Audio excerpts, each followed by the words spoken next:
Good evening. Welcome to the Group Insurance Commission's webinar. My name is Matthew Vino. I'm Executive Director of the Group Insurance Commission.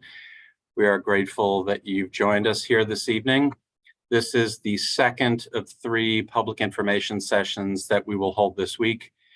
We hold these sessions each year as part of our process to finalize the design and premium rates for health insurance plans for the coming annual enrollment.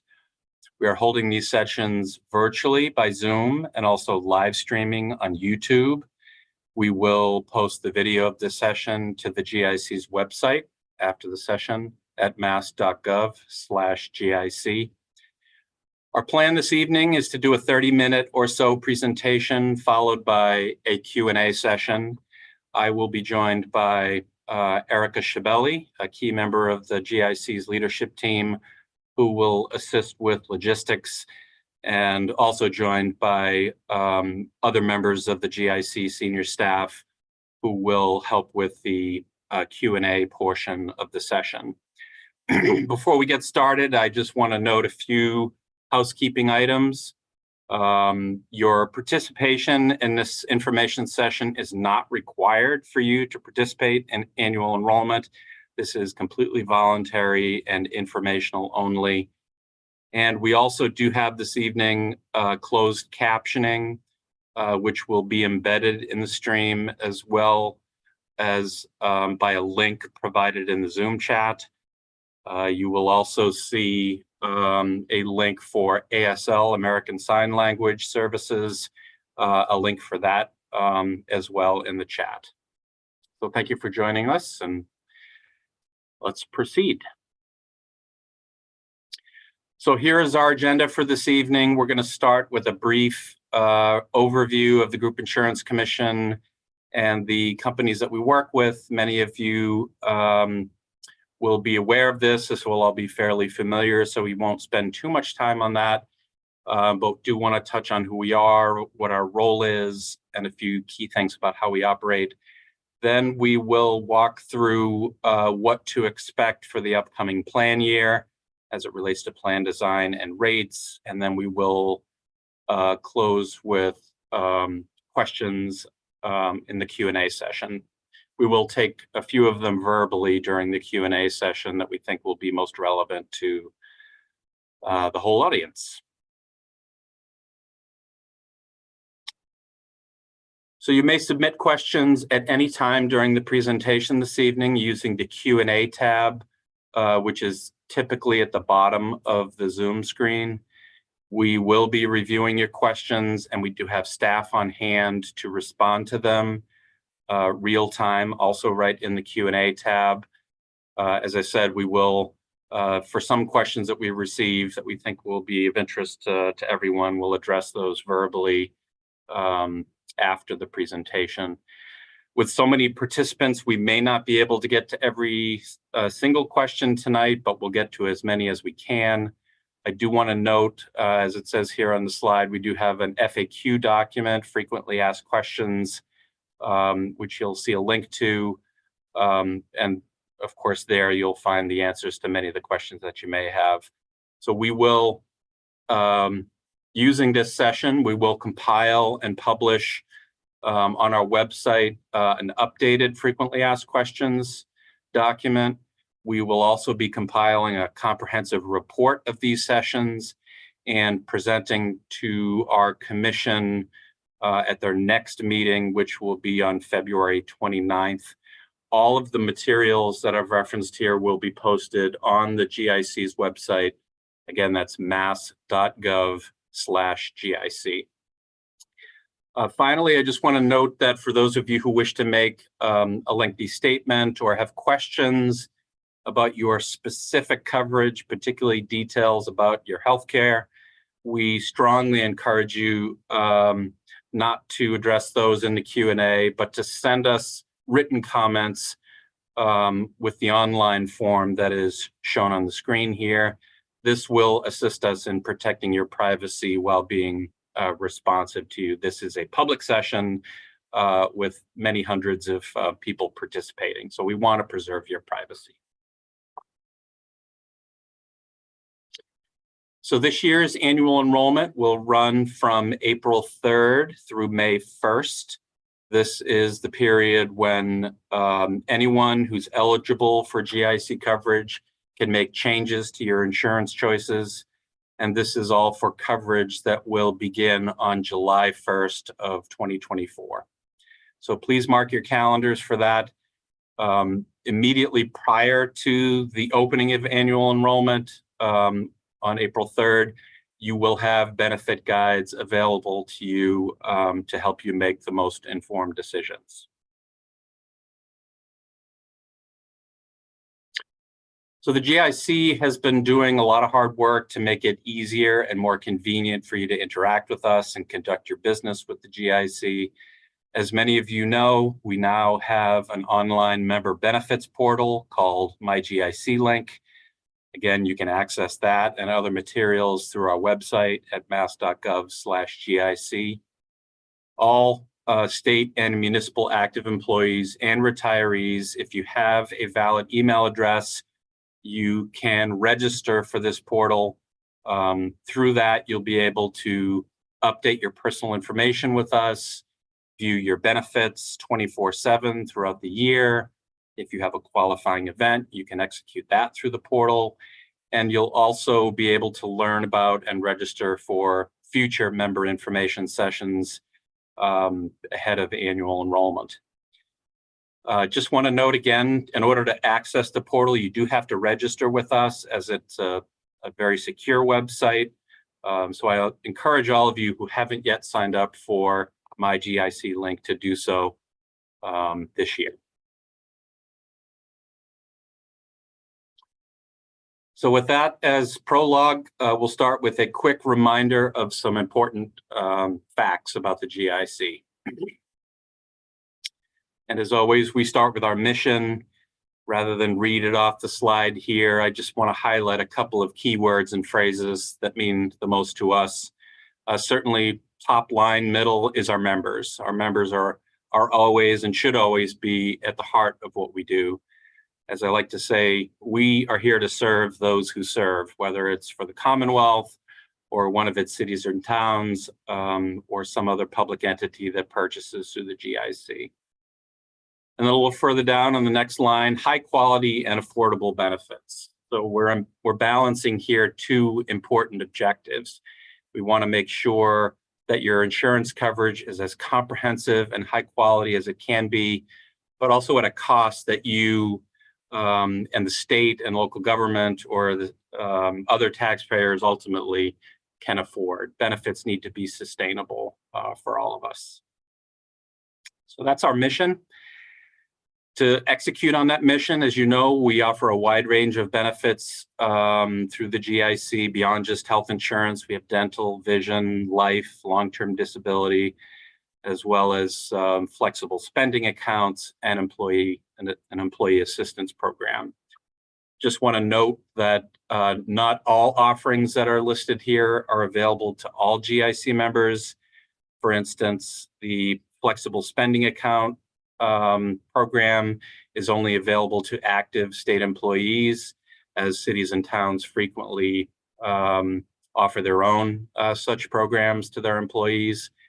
Also, the employee assistance program, better known as Mass for You, as indicated by its name, it is for employees only, so state and municipal plan employees. Some key facts about the GIC. We have about 460,000 members. That is a number that's been growing. That includes 110,000 retiree members. This makes us at the GIC the largest purchaser of healthcare in Massachusetts. And we operate, as you'll see in the lower left, with about a $3 billion total annual budget. We have 918 different public agencies, that's state, regional, and local, that we work with, including 38 municipalities and 9 regional organizations. So we really offer benefits throughout all levels of government. On this slide, we just want to depict how your GIC benefits are funded. Of course, the Commonwealth of Massachusetts, through an annual appropriation, funds a significant share of your benefits. That's here in the dark blue. If you're with a city or town, cities and towns also purchase insurance, a number of them through the GIC, as I mentioned, and they fund a portion of the premium for municipal employees. That's highlighted in green here. And of course, you, our members, also pay a portion of premium here in the purple, which in most cases is through a deduction in your paycheck.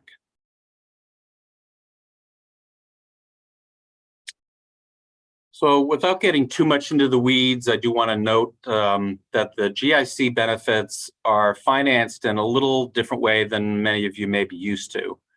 We are self-insured, which means the GIC, through the state budget, holds the insurance risk and not the insurance company that you're enrolled in.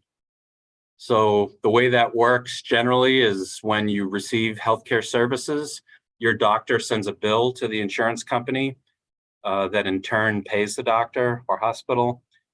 The insurance company then bills us at the GIC on a weekly basis, and we in turn reimburse the insurance company. An important implication of all of this is that if over the course of the year, our members use more healthcare services than we've anticipated, the state will pay that extra amount, but you, the members, will not. So there's some real protection on the high end for you, our members. And if members use fewer healthcare services than anticipated, then simply the Commonwealth spends less than they had budgeted. But you, the members, have a level contribution to your premium.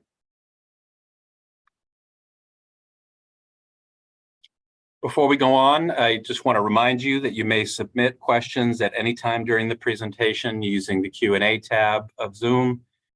Again, we'll be reviewing those and responding to as many as we can real time in writing, but also reference the FAQ document, which has a lot of important information in it. And again, to protect your privacy, if you have questions about your specific coverage, please contact us directly through the online contact form noted in the box at the bottom of this slide.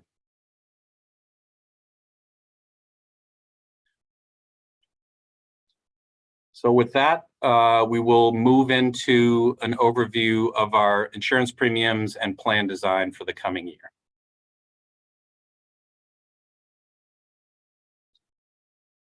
So as you can see here, we are presenting preliminary numbers for premiums for the coming year.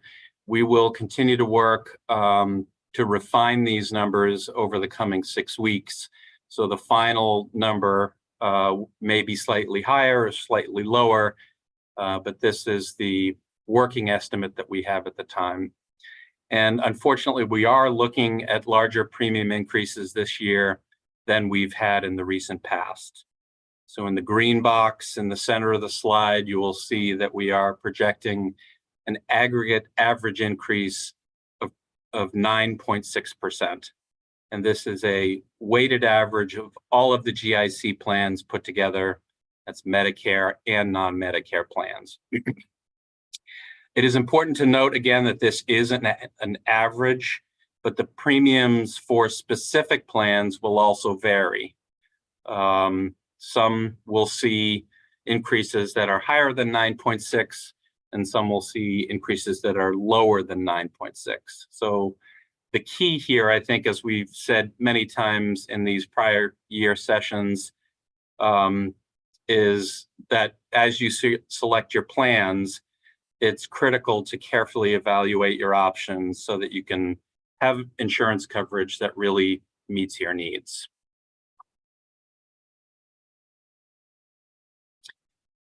So we understand that rising insurance premiums are a hardship for all of us. So we do take this very seriously.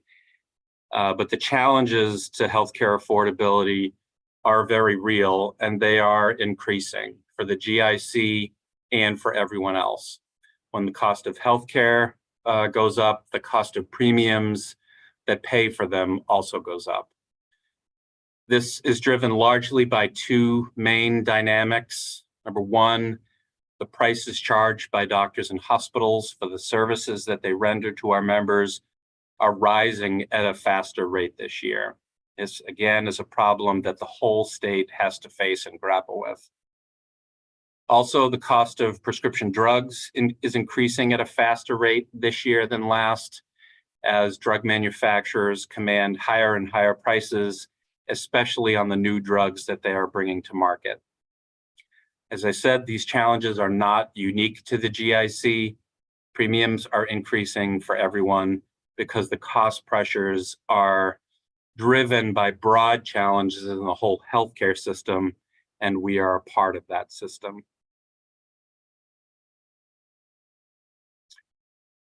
I will say I'm pleased to announce that we are making no changes to plan design for the coming fiscal year.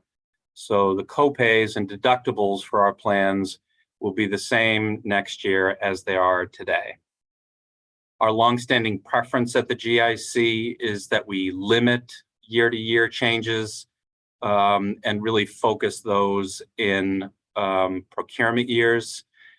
We understand that navigating insurance is complicated and difficult and confusing. So we try to avoid making substantial changes year after year. In that vein, you will recall that as part of the health benefit procurement that we implemented last year, we did have substantial changes to the vendors we work with and some changes to our plan design.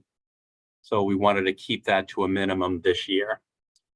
As always, it's important to check with your health plan, the health plan you're in or a plan you're considering moving to, as provider networks sometimes change during the year. That is always the case. But the important takeaway here, I think, is that we are making no material changes to plan design. We wanted to keep things steady so that you can get accustomed to the changes that we made last year this time.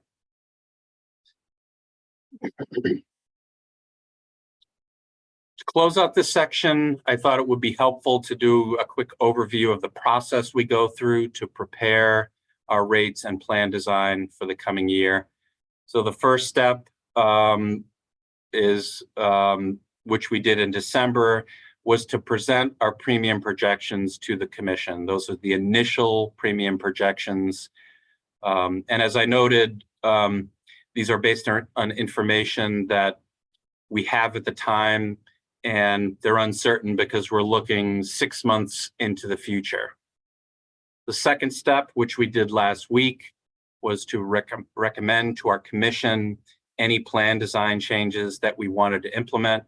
But as I noted in the last slide, we are not making any material changes in this area. We do, and so the next step is why we're here this evening. That's not listed here, but we do want to come back to our members after we present all of this to our commission and before we go back to them to vote on plan designs, should we make them, which are not, but also on our final rates, which we'll do in late February here, February 29th at their commission meeting. This will all be brought together once this process is over in your benefit guides and reflected on the My GIC portal for annual enrollment. So we have a lot of work still ahead. So that concludes the presentation about rates and plan design. In this next section, we do want to remind you all about the insurance companies and other companies that we work with to provide your benefits. These are not changing for the coming year.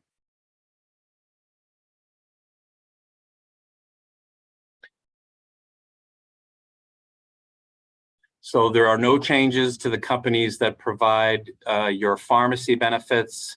If you're on one of our active employee plans, CVS Caremark will continue to provide your pharmacy benefits. And if you're on one of our Medicare plans, that will be CVS SilverScript.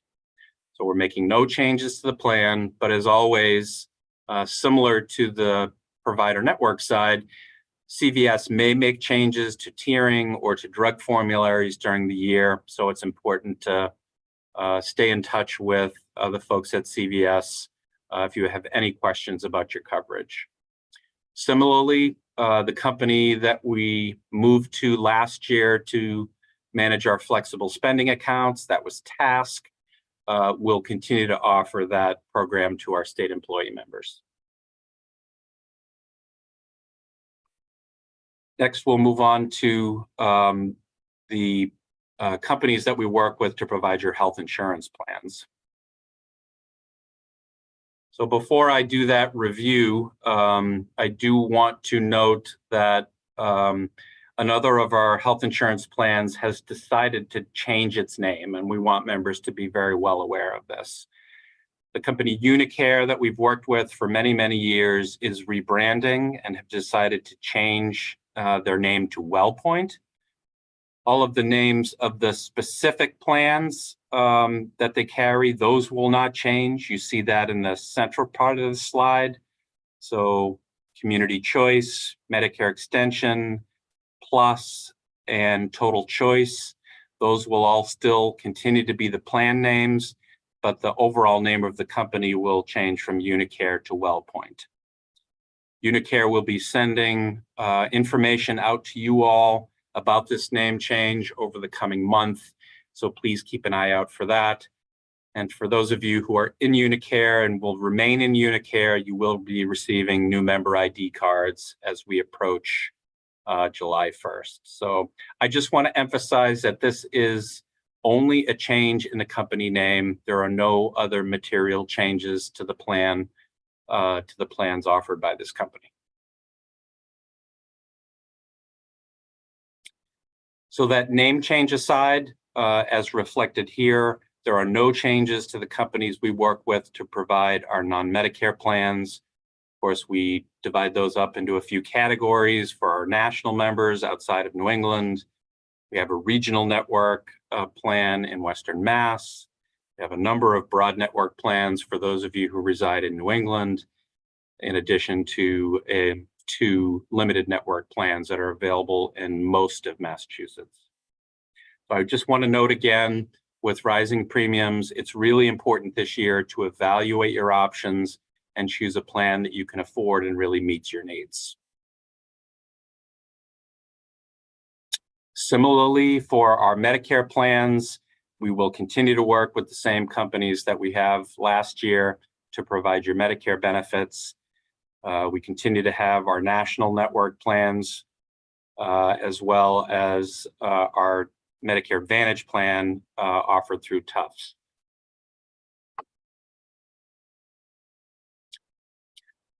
So before we move to the question and answer portion of the session, just one last reminder that you may continue to submit questions in the Q&A tab at the bottom of your Zoom screen. We'll take as many of those as we can. For those of you on Zoom or for those who have questions that we can't get to today, I encourage you to check the FAQs document that is noted here.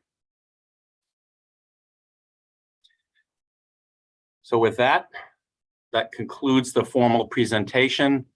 Our staff at the GIC has been hammering away, I know, on their keyboards, answering as many questions real time as possible. At this time, I'd like to ask our Deputy Executive Director, Erica Schabelli, to start by introducing some questions that we can answer verbally for the entire group. Great, thanks, Matt. We have actually stayed pretty on top of all of the majority of the questions that are in the Q&A section here.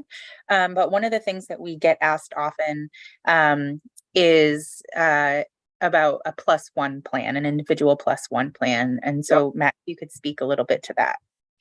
Yeah, I'm happy to. We do get this question quite frequently, and we do continue to investigate this periodically. So what I would say is that, so the GIC has high enrollment in the family plan type, and a high number of dependents typically on those plans. So adding an individual +1 plan based on our modeling would likely produce significant disruption to those members who would remain in our family plan that would be offered next to a +1 plan. So, so we do evaluate these coverage tiers every year, and we will continue to do so and see if there's a path really that that we could implement such a change without significant disruption to a broader set of our membership on the family plan. Great. Thanks, Matt. Another question we get pretty frequently is about just generally about retirement and kind of what to do when you turn 65. We do have a turning 65 video that may have already put into our chat for our folks to access, but if Paul, our Director of Operations, could give us a little bit of insight into turning 65 and what folks should expect, I think that would be helpful. Yep, go ahead, Paul. Thanks. I can give you a couple of high-level scenarios because we get these questions all the time. The simple rule is if you are retired and you have health insurance with the GIC, GIC will send you a letter 3 months before your 65th birthday. And if you're covering a spouse, your spouse will also get the same letter. In that letter, it states what you need to do when you turn age 65. Basically, what we're requiring is under state law, if you are eligible for Medicare Part A for free and Medicare Part B, state law says you must join one of GIC's Medicare supplemental plans. So again, if you're turning age 65 and you're retired, GIC will contact you and or your spouse and give you your options about enrolling in a Medicare plan with GIC. Medicare eligibility is determined by Social Security. So if you have questions on the eligibility for Medicare A and B, you have to follow up with Social Security on your eligibility. All GIC says is if you are eligible for Part A for free and Part B, you must join one of our Medicare supplemental plans. If you're age 65 or older and you're going to continue working for the Commonwealth, the GIC recommends that you can enroll in Medicare Part A if you want at age 65. You do not have to. But what we do recommend is that you do not enroll in Medicare Part B. We ask that if you're going to continue working after age 65 for the Commonwealth or municipality, that you defer enrollment in Medicare Part B. Your state insurance is primary while you will continue working. Medicare will not pay any benefits. When you retire after age 65, you have 7 months to go back and enroll in the Medicare benefits. So 7 months after you retire is the window Social Security gives you to enroll in Medicare. GIC will also send you a letter in that same situation once we get your retirement paperwork with the same instructions about enrolling in a supplemental plan with GIC. A lot of members say to us that they work for the Commonwealth or a municipality most of their life and they're not eligible for Medicare. But again, only Social Security has that determination. What we recommend is that you apply for Medicare directly with Social Security at age 65 or later when you retire after age 65. Social Security will issue a denial if you're not eligible for Medicare. If you receive that denial, all you have to do is return that denial letter with our Medicare letter, and GIC will allow you to continue in the non-Medicare plan with the Commonwealth, and you do not have to enroll in a Medicare plan. So those are some of the high-level scenarios about turning 65 or staying working after 65 and not eligible.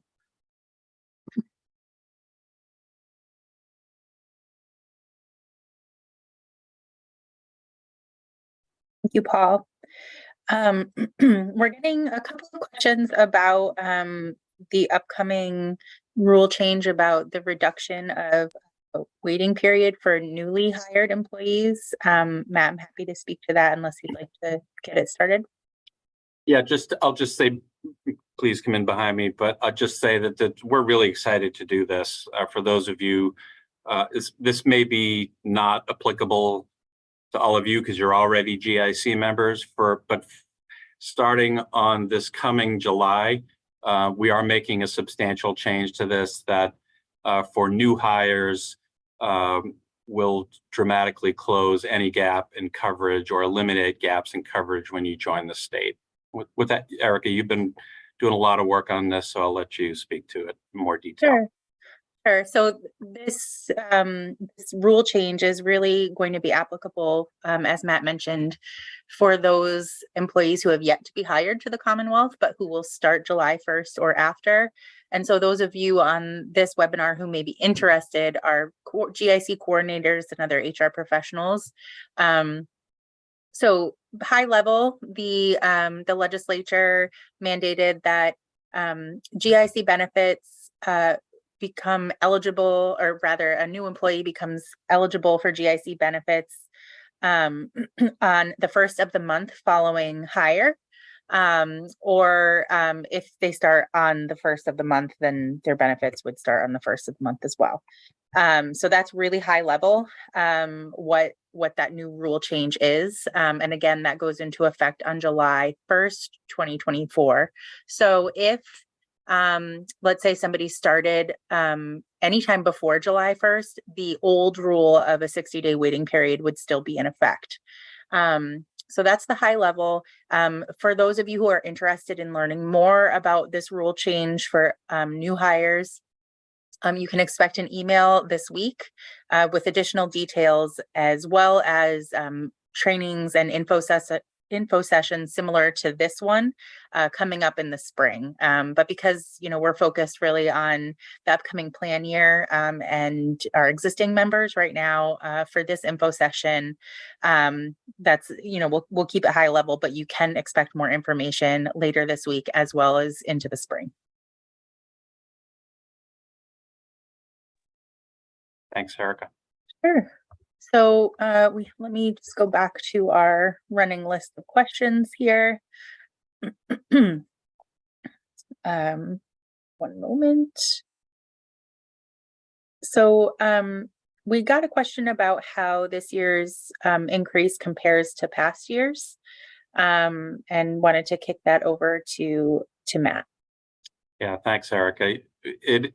The commenter is correct. That is a larger increase than we've seen in several years, and I think it reflects some new pressures coming in the healthcare marketplace that really are system pressures. And again, as I said in the presentation, we are not unique here, so I think what we see is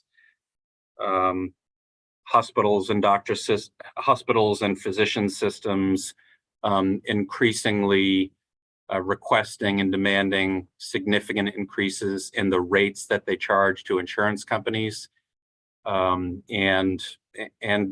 those rising prices on prescription drugs. So these are things that we're all facing, and the Commonwealth as a collective is really going to have to address them. These increases really aren't sustainable for you, our members, or for the Commonwealth.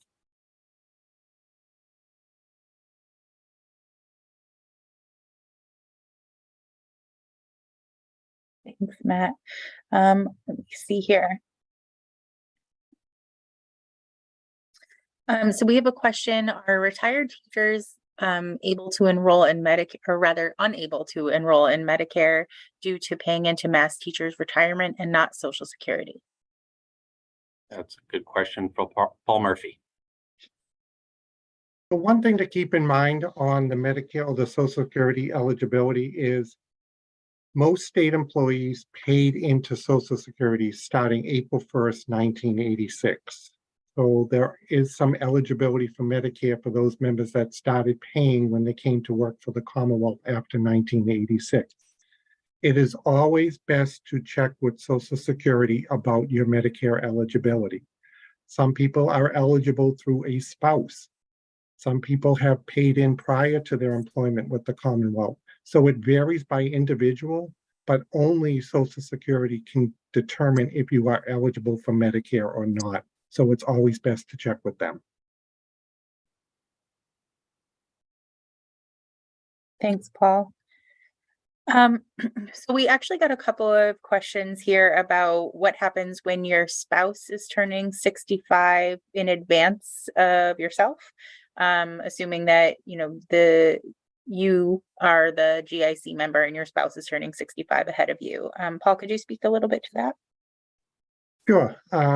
If you are retired, you have GIC health insurance, and you are covering an older spouse, and that spouse is turning age 65, GIC will contact the spouse and give instructions on how they should enroll in Medicare Part A and Part B with Social Security and choose a Medicare plan with the GIC.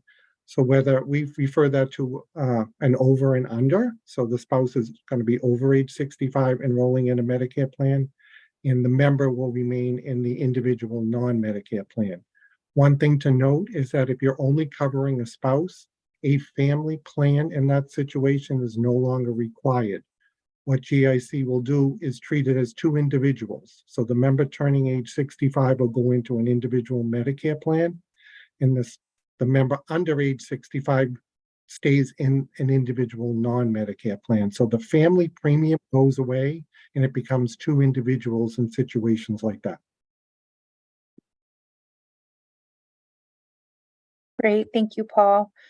Another question we've gotten, if I opt out of GIC Medicare health insurance, will I be able to re-enroll in GIC? If you cancel your GIC coverage, whether you're on Medicare or if you are not on Medicare, if you cancel the coverage because you're going on a spouse's coverage or you're getting coverage elsewhere, GIC will allow you back into the coverage during any annual enrollment period or with a qualifying event. Qualifying event is maybe you lose that coverage elsewhere, or you lost that coverage and you now want to enroll with GIC. So we have some qualifying events that let you into health insurance throughout the year, but we also have the annual enrollment period where any member can come back into the GIC that canceled coverage or was never enrolled in coverage. One thing to note that if you are retired, one of the conditions are if you're over age 65, you have to enroll in Medicare Part A and Part B before we let you back in, and you must be eligible to collect a monthly pension check to get your coverage back as a retiree during open enrollment.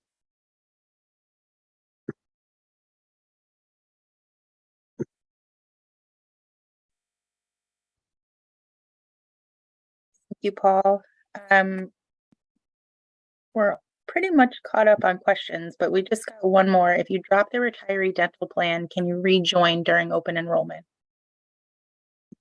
The retiree dental plan, if you cancel the plan, you are locked out. There is a lifetime lockout. So if you enroll and cancel, you cannot get back into the GIC retiree dental plan. Thank you. We're all caught up on questions.